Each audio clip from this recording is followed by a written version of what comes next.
All right, hello, wine drinking people. We are back, and we had one of the celebrities, one of the star winemaking families, the first families of Chile, Alfonso Undurraga. And I remember selling the wines of Undurraga when I worked for Republic National 15 some years ago. And, 1.5 million case brand. These guys made a lot of boxes. Some of the wine, not very impressive. But, these guys have got wine in their blood after they sold out in 2005. The writing was on the wall before these guys. It was just a matter of time before these guys got back into the business. And, I was looking at Alfonso. I said, man, it's really nice to sell really good wines instead of really cheap wines, isn't it?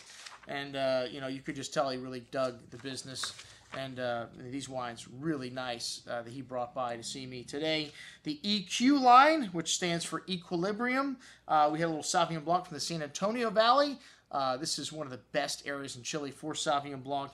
Really nice floral, kind of honeysuckle nose to this wine. Fresh green melon, a whiff of sea salt in there, and a touch of green herbs, also fairly complex. Pretty low yield, 6 to 7 tons per acre, which doesn't sound low when you look at areas like the Priorat, but I guess for this area, that's what's considered low. And this wine's from 3 different vineyard sites, goes into 3 different mediums to ferment it, and then blended back together about 2,000 cases of fresh and bright style here with some pink grapefruit, a touch of green fig, and sea salt coming through on the finish. Good minerality and really nice balance here. Really good Sauvignon Blanc for $18.75. All right, the EQ Pinot Noir, also from San Antonio.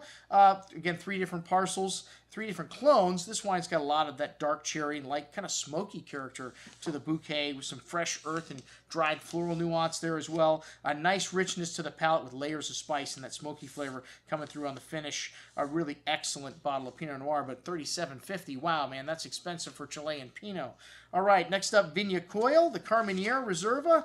And Carmenere, a very distinctive grape varietal, one of those old grape varietals that they no longer grow in Bordeaux. But this wine, had those characteristic soft tannins, really nice kind of forward fruit, and that telltale herbaceousness that is Carmenere. This has got 15% Cabernet Sauvignon in it, and I think a lot of the best Carmeneres are blends. These guys believe in that because all their wines are blends. None of them are 100% varietal. All right, a good nuance to the nose there. Some of that peppery spice and fresh herbs that I mentioned before is kind of defines Carmenere. Some exotic floral nuance and a lovely ripe black cherry and plum-like fruit. Really nice and round tannins on the palate and soft and easy drinking with good length though, and a lot of that spice and floral nuance coming in on the finish, as well as a touch of smoke. Very good stuff at $18. All these wines, really over-delivered for me for the money. The Cabernet Sauvignon from Alto Colchagua, which I guess is a higher area in the Colchagua. This wine's got 15% Carmenere in the blend and a good bit of that barnyard and funky kind of earthy nuance to the black raspberry and black cherry fruit. Notes of soy, tobacco, spice, and really good amount of that fruit coming through on the palate there with round, soft tannins. Turning a bit dry on the finish, but lots of everything here, that earthy nuance also predominating there at the end. Excellent juice. Syrah, this had a little Carmenere in the blend, and 60% of this wine they put into new oak for a year. A good amount of that fresh plowed earth, dried tobacco kind of spice, damp earth, plum, bitter cocoa on the nose also. Really kind of complex there. A good amount of ripe plum and black cherry fruit on the palate. Big and chewy, but a nice savory finish. This wine finishes with quite a bit of earth there. Excellent Syrah. And then the Royale. I guess this is a line that's a little step up here. $27. Not a huge step up in price, but another excellent wine here. And this wine's 85% Carmenere, 9% Malbec, and 6% Carmenere.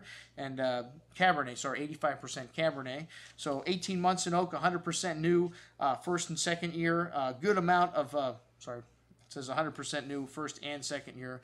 100% new oak wouldn't mean first and second year, so my notes obviously failing me here. But fair amount of oak showing on the nose there. A lot of that toasty oak spice, dark chocolate, some mint, some plush and velvety on the tongue with excellent concentration and depth of flavors, and that peppery spice and mint coming in on the finish there.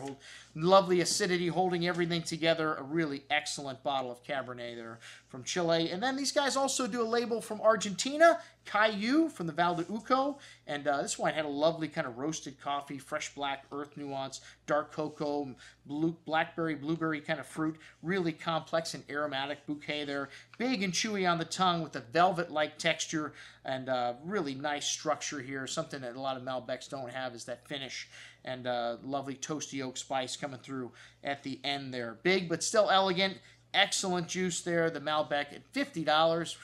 Not a cheap date. All right, next up we got a visit from Augustin Wine Imports.